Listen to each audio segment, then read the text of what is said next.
In today's video, I kind of wanted to answer a question for myself. What's the difference between Cinelike D, the natural profile, and HLG, which is hybrid log gamma? I want to see if you guys and myself can actually see a noticeable difference. I'm using the Panasonic G9 camera. There's going to be a link right here and one at the end of the video if you want to check out my entire review on this camera. This is an amazing camera, but that video is over there. This one, all about color profiles. Good morning and good night, guys. My name is Matthew Dangyou. Diving right into it, I'm gonna start off showing you some side-by-side comparisons. So in this first scenario, I'm gonna be shooting on my couch in my tiny house. There's some harsh lighting there. It's just showing some like really deep shadows. It all starts off on the base ISO of 200. In HLG, actually the base ISO, just a side note, is 400. So any shots that I shoot in 200 on the base on that ends up being 400, and I just kind of forgot until the end, so I just rolled with my punches. In this first scenario, this is where it's proper exposing the image. This is all flat images, all just showing there, and now I'm gonna just go in, color grade it all, so you guys could see the comparison of the color grade. Now nextly, what I ended up doing was boosting that ISO, going whoosh, and pin it at 1000 ISO in this experiment, just to show you what overexposing looks like. I show you then in post. This is where I'm gonna be pushing down all of those ISOs to see if I can recover any data.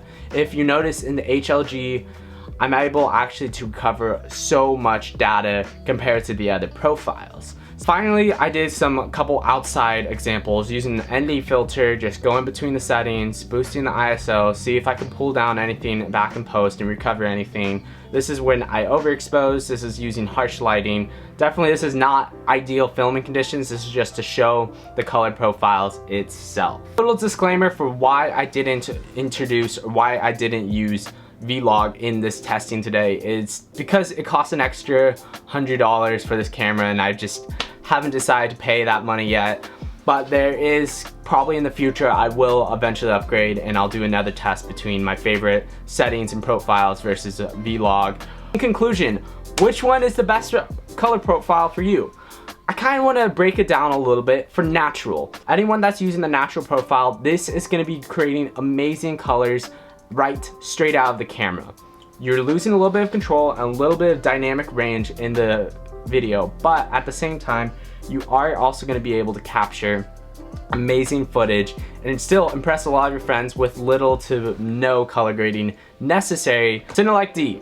With Cinelike D, it's like the step up to Vlog or log footage. This is really good for people who are beginning to learn how to color grade.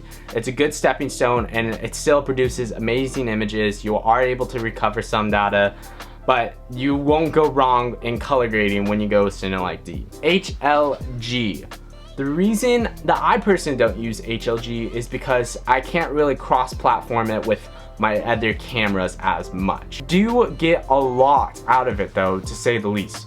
You are able to bring and recover a bunch of highlights and still not have too dark of shadows in those moments. A traditional vlog footage, it actually kind of curves off once you go to the highlights. I turn into Rec 709 at the end of the day, so there's not a lot of necessary needs when I am shooting in that. But yeah, that is where today's video is coming to an end. If you do like this video, subscribe, leave a like button, hit the subscribe button for sure. I'm trying to reach a goal of 1,000 subscribers, so if you want to check out a deep dive review of this camera itself, the link is going to be at the end of this video. And until next week, peace.